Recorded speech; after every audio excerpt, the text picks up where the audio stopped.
You're going up all these stairs to get to the top of the slide. You know you're going up the stairs to get to the slide. And even right when you're on the top level, we have a few moments, we might even have a few days where we know we're on that top slide. You can actually turn around and go back down the stairs if you really wanted to.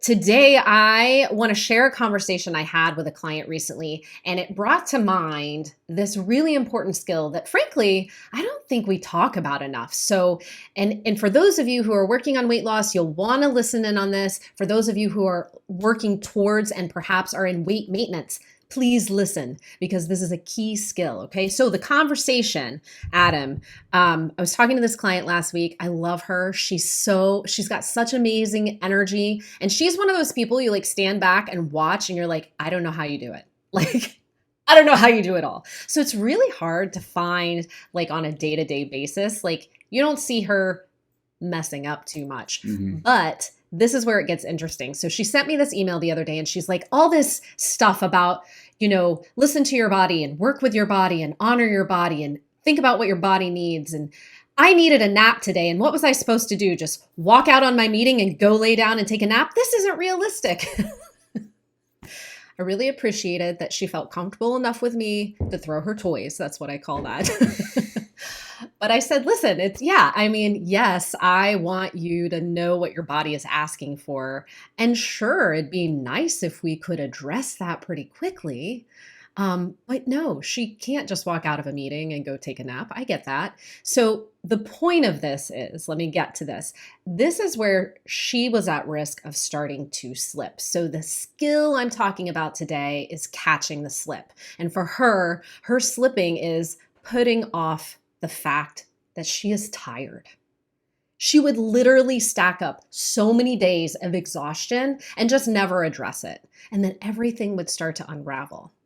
So that's what I want to talk about today, Adam. I want to talk to our audience about catching the slip, and all the steps that are involved in this, because this is really crucial for maintaining your health, maintaining that weight loss that you work so hard to get. Do you have any thoughts, anything you want to share before we dive in?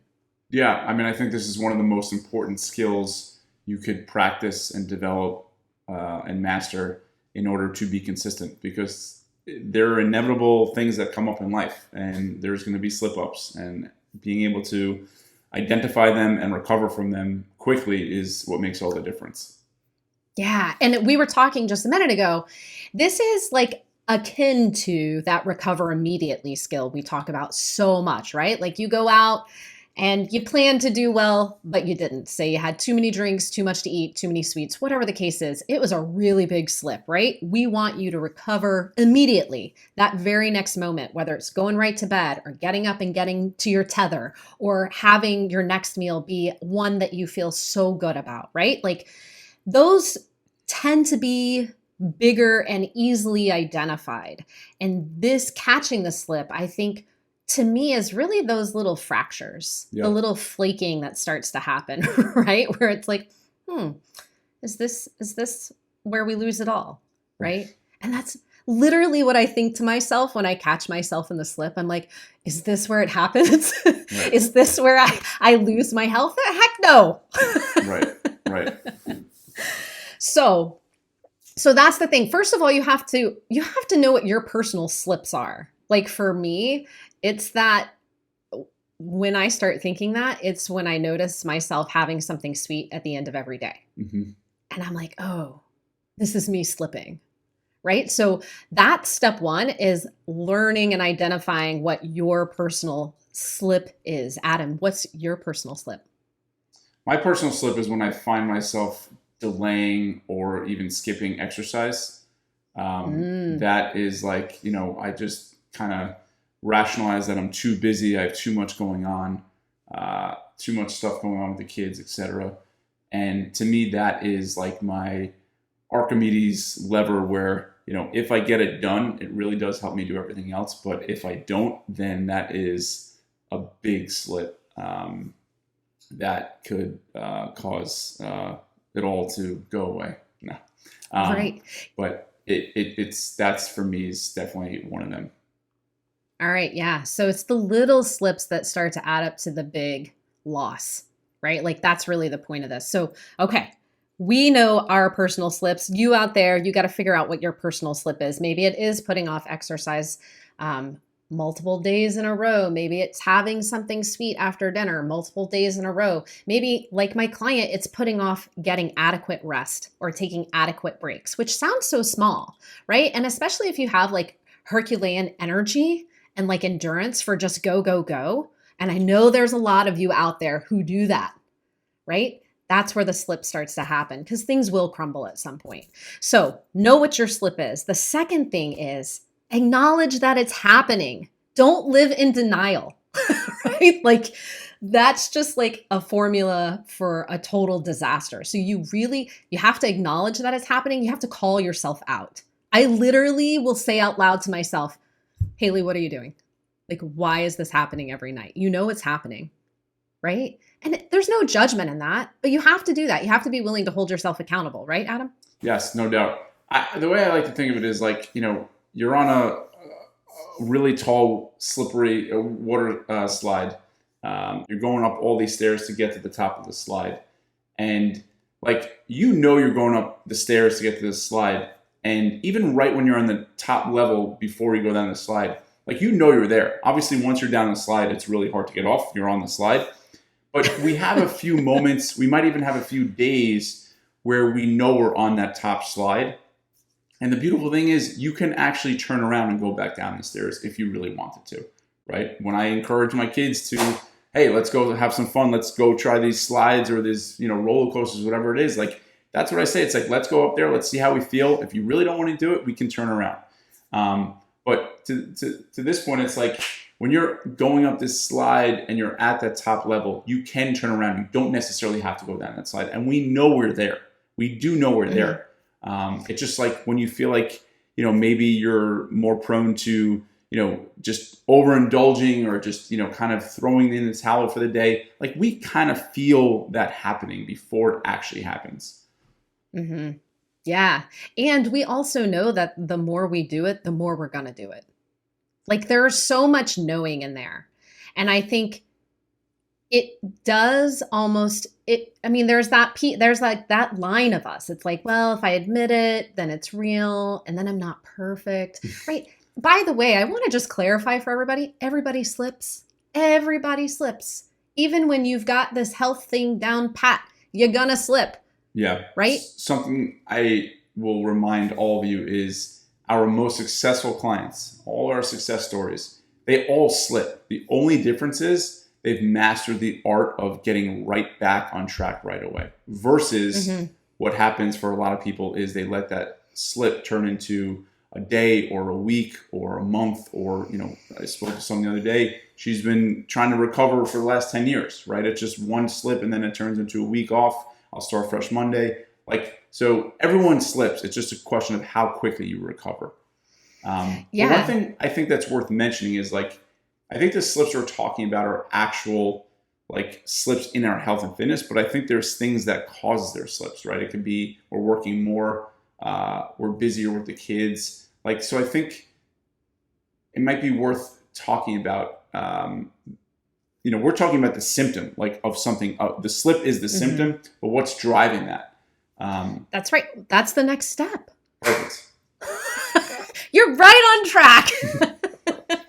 So it's really talking about looking at what's causing it, right? I always think those symptoms are just pointing to a need we're neglecting, right? And what you're talking about, getting busier with the kids, getting busier with work, we're neglecting some need. So, right, kind of if we go back to my client, right? Her really busy weeks that demand a lot of attention and time from her, she actually needs more sleep. So we have to shift priorities. That's what you do about it, right?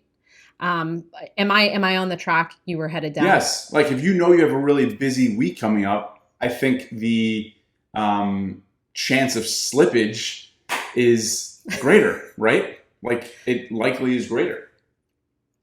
Yes, absolutely. So And ideally we get to a place where we can start to anticipate that stuff, but sometimes it's the slips that will help kind of throw up those red flags. And it's like, hey, you're neglecting some needs here.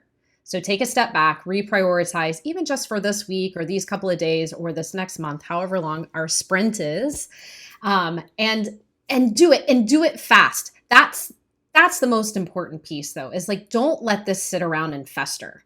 Don't let the slips add up, because when that happens, then we end up in a big slip, big tumble off the cliff, and then we're like, I'll deal with it when I deal with it. Right. And we got a big problem on our hands. Right. So it's acknowledging that there's some need that's being neglected. It's reprioritization so that you can address that need, and it's doing it soon. Like, as soon as you can get to it, right? Like, don't put it off until next Monday. You're just going to have a stack of Mondays, right? So, yeah. What do you think about those steps? Yeah, I think that's great. And I think it's also just sometimes the slippage comes from not doing everything we want to do. And part of, preventing that is also kind of, as I often talk about, is turning down the dial a little bit, right? So it's like, I know for many of us, it's, if I can't do X exactly the way I want to do it, then we don't do it. And then that causes more slippage, right? So you have to allow yourself that compassion, that flexibility to adjust, right? And say, this week, maybe I am going to prioritize sleep and not wake up early to exercise. Or this week, I'm going to commit to maybe just going for a 20-minute walk every day, just to get outside, to move, do something. Even though I would love to do more, this week it's not possible. But you do have to set yourself up to kind of follow through on what you want to do, because if you're also feeling bad about what you're not doing, that it becomes this vicious cycle, perpetuates the slippage.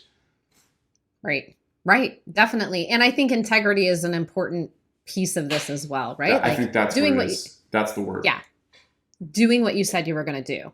We don't have to do it exactly as we wrote it down, right? Like, there's a freedom within a framework here, right? And if those like core components of health, the sleep, the exercise, the nutrition, the stress reduction, what am I missing? Spending time with those you love, right?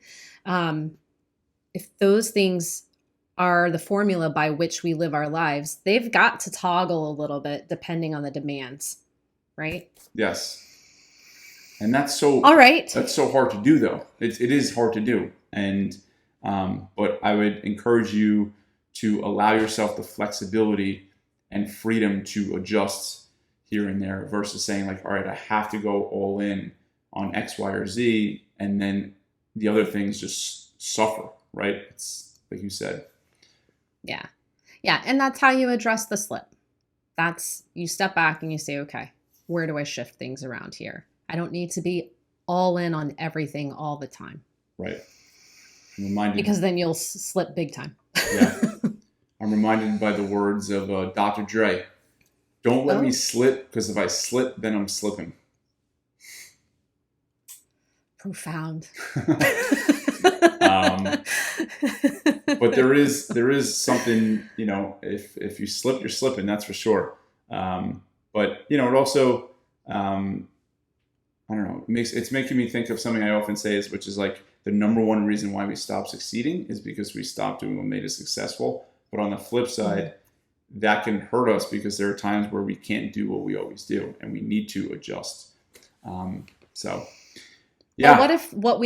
But Adam, I'm going to counter you here. What if what we always do is evolve and approach every challenge with flexibility and the self-compassion we always talk about? That does lead to success, right? It might not look like eat the same things every day, right, do the same workouts every week, sleep the same hours. I don't know what that is. That's like Stepford Wives. That won't work.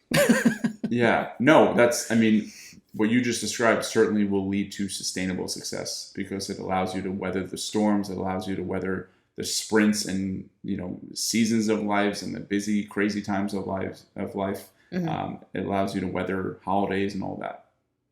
Yeah. All right, guys. So kind of a sleeper skill. We may not talk about it as much as we talk about, addressing emotional eating, eating for satiety, those different types of hard skills when it comes to weight loss and health maintenance. But catching yourself in the slip, catch the slip, know your slip, identify it, call it out, say it out loud. Oh, I'm slipping, right? Like, and we also don't have to take it so seriously either. But understand, slipping means you're neglecting something. You might need to readjust priorities and address it as soon as possible. Don't let it fester. Anything else, Adam? I'm going to add one more, which is ask for help in the slip. I think that is super powerful, is the skill of being able to ask for help. Hey, I'm feeling overwhelmed. I'm feeling like, I'm about to just slip. I need some help, I think is a super power. And the most successful people I know reach out, right? They lean into it. They don't recoil. They don't hide. So I challenge you to ask for help when you feel like yourself slipping, when you feel like you are slipping. And this way, they can help you get out faster or prevent the slip altogether. That's right. Dr. Dre asked for help. If you see me slipping, don't let me slip where I'm slipping. Great ending. Great way to tie it all together. All right, guys. We always love to hear from you. Shoot us a message, and we'll see you next time.